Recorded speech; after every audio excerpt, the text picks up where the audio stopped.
అందుకే ఇప్పుడు కొత్తగా ఒకటి తీసుకొచ్చాను. ఒకప్పుడు ఒక పాలసీ పెట్టాను, 1 ఫ్యామిలీ 1 ఐటీ ప్రొఫెషనల్ అని.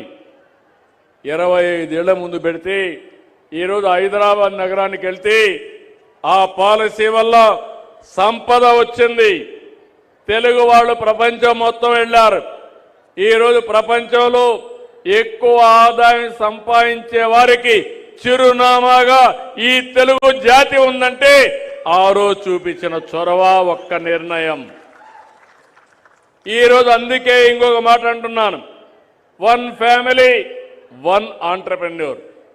కుటుంబానికి ఒక పారిశ్రామికవేత్త, అది ఎంఎస్ఎంఈ కావచ్చు, మైక్రో ఎంటర్ప్రైజ్ కావచ్చు, రైతులు కావాలంటే ఫార్మర్స్ ప్రొడ్యూసర్స్ ఆర్గనైజేషన్స్ కావచ్చు.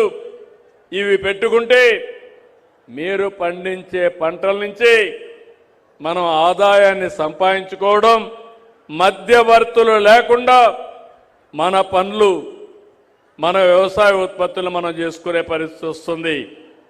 అందుకే వ్యవసాయానికి ఎక్కువ ప్రాధాన్యత ఇచ్చి అగ్రితో పాటు ఈ ప్రాంతంలో పరిశ్రమలు కూడా తీసుకొస్తాం. ఇంకో పక్క ఈరోజు మనం ఒకసారి చూసినప్పుడు ఇక్కడ ఏలూరు ప్రాంతంలో ఇప్పుడే కలెక్టర్ గారు మాట్లాడుతూ ఒక మాట చెప్పారు, 16.22 మీటర్ల లోతులో నీళ్లున్నాయి. దాన్ని పటిష్టం చేయాల్సిన బాధ్యత కూడా ఉంది. ఇంకో పక్కన ఈరోజు ఇక్కడ చూస్తే కొల్లేరు సదస్సు కూడా ఇంకొక సమస్య ఉంది. ఎన్నో సంవత్సరాల నుంచి సమస్య ఉంది. తప్పకుండా కొల్లేరు సమస్య కూడా పరిష్కారం చేసి ఇక్కడ రైతులకు న్యాయం చేసే బాధ్యత తీసుకుంటాం. ఇంకో పక్క పోలవరం నాకు 2027కి గోదావరి పుష్కరాల కంటే ముందే పోలవరాన్ని పూర్తి చేసి జాతికి అంకితం చేస్తాం. చిరకాల వాంఛ.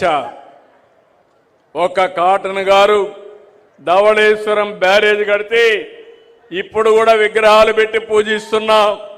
అలాంటిది రాష్ట్రానికి వెన్నెముక అయినటువంటి పోలవరాన్ని పూర్తి చేసి జాతికి అంకితం చేస్తాం.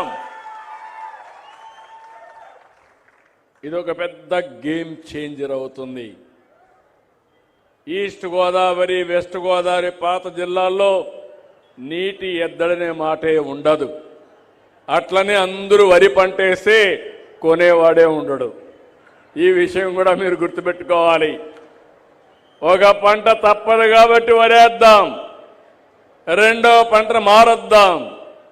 మెట్ట ప్రాంతాల్లో ఆదాయం వచ్చే పంటలు వేసుకుందాం.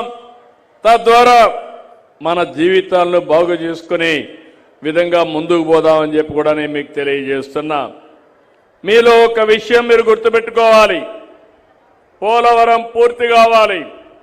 నీళ్లు వస్తే పొలాలకు విలువ వస్తుంది, నీళ్లు లేకపోతే పొలాలకు విలువ ఉండదు.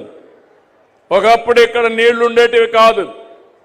ఆ రోజు ఇబ్బందులు పడ్డాం, తర్వాత పామాయిల్ వేసాం. ఈరోజు మీరు చూస్తే డెల్టా కంటే మెట్ట ప్రాంతంలోనే భూముల రేట్లు ఎక్కువ. అవునా కాదా అని మిమ్మల్ని అడుగుతున్నా. ఆదాయం కూడా ఎక్కువ. అది విజన్కుండే ప్రభావం. అదే సమయంలో రేపు రాబోయే రోజుల్లో మీరు చూస్తే, ఒకప్పుడు హైదరాబాద్ నేను చూశాను నా కళ్ళ ముందరని. జూబ్లీ హిల్స్ అనేది డెడ్ ఎండ్.